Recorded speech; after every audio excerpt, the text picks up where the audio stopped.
আজ আমি আপনাদের সাথে চিকেন কষা রেসিপি শেয়ার করব। এখানে আমি মিডিয়াম সাইজের আড়াইখানা আলু ব্যবহার করেছি। আপনারা কিন্তু আপনাদের অ্যাকর্ডিং সব কিছু কম বেশি করে নিতে পারেন।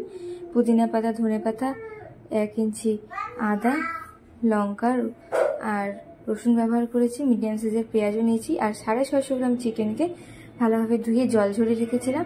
সেই জল ঝরানো চিকেনটা একটা বাটিতে নিয়ে এতে আলু, একে একে পেঁয়াজ কুচি, আদা রসুন বাটা, লঙ্কা, চিকেন মশলা, কাশ্মীরি লঙ্কা, যেগুলো আমি স্ক্রিনে লিখে দিচ্ছি, সমস্ত রকম মশলা দিয়ে খুব ভালো করে মাংসটাকে মেখে নেব। সর্ষের তেল দিয়েছি এখানে আমি 2 থেকে আড়াই চামচ মতন। আপনারা কিন্তু এর থেকে কমও ব্যবহার করতে পারেন, চাইলে আবার বেশিও দিতে পারেন। যেহেতু আমি মাংসতে জলের ব্যবহার করছি না, এই দই থেকে যে জলটা বেরোবে মাংস থেকে আর পেঁয়াজের থেকে যে জল বেরোবে তাতেই কিন্তু মাংসটা আমি সেদ্ধ করব।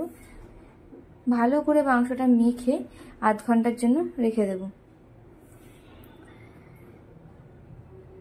দেখুন মাংসটা খুব ভালো করে কিন্তু একটু টাইম নিয়ে মাংসটা কিন্তু মাখতে হবে। ঠিক যেভাবে আমি হাতে মাংসটা যেভাবে আর কি মাসাজ করে ঠিক সেইভাবেই কিন্তু মাখবো। ভালোভাবে মেখে রাখা হয়ে গেছে, ঢাকা দিয়ে রেখে দিচ্ছি। কড়াইতে তেল গরম করে নেব 2 থেকে আড়াই চামচ মতন। এতে দিয়ে দেবো শুকনো লঙ্কা, তেজপাতা। মেখে রাখা মাংসটা দিয়ে খুব ভালো করে একবার নাড়াচাড়া করে ঢাকা দিয়ে দেবো। আমি মাংসটা কিন্তু লো ফ্লেমে রান্না করব ততক্ষণ যতক্ষণ না মাংস আর আলুটা সেদ্ধ হচ্ছে। মাংস আর আলু থেকে প্রচণ্ড ভালো পরিমাণে জল বেরিয়ে গেছে। দেখুন প্রচণ্ড জল বেরিয়েছে মাংস থেকে, যেহেতু দইও ছিল। এইভাবে ঢাকা দিয়ে দিয়ে সেদ্ধ করে নিতে হবে মাংসটা লো ফ্লেমে। জল ছাড়লে আর মাংসটা আর আলুটা ভালো করে সেদ্ধ হয়ে গেলে হাই ফ্লেমে কিন্তু কন্টিনিউ দাঁড়িয়ে থেকে মাংসটা আমি একটু শুকিয়ে নেব। ঠিক এইভাবে দেখো ততক্ষণ না তেল ছাড়ছে। এটা আমি ময়দার পরোটার সাথে সার্ভ করেছি। আর ময়দাটা নিয়েছি আমি 250, আর এর সাথে নিয়েছি হাফ কাপ মতন আটা, লবণ আর চিনিটা দিয়ে দিয়েছি 1/4 কাপ মতন দই। আপনারা চাইলে কিন্তু পুরোটা ময়দায়ও করতে পারেন, আবার চাইলে আটাতেও করতে পারেন।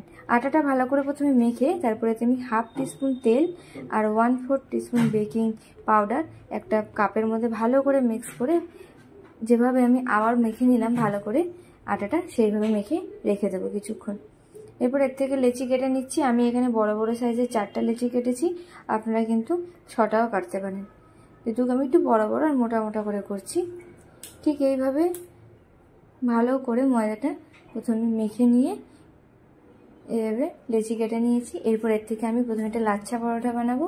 লাচ্ছা পরোটা বানানোর জন্য প্রথমে বড় করে লুচিটা বেড়ে নিয়েছি রুটিটাকে। এরপর এতে একটু তেল মাখিয়ে আর এতে দিয়ে দিয়েছিলাম গুঁড়ো ময়দা।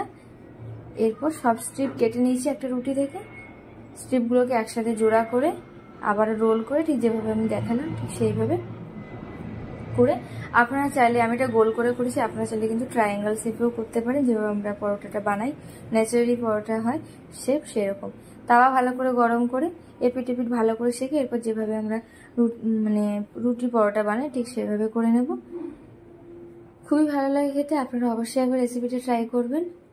আর মাংসটা আপনারা কিন্তু তেলটা কম বেশি করে নিতে পারেন। নামানোর পরে চিকেনে কিন্তু চাইলে গরম মশলা ব্যবহার করতে পারেন, তবে আমি গরম মশলাটা ব্যবহার করিনি।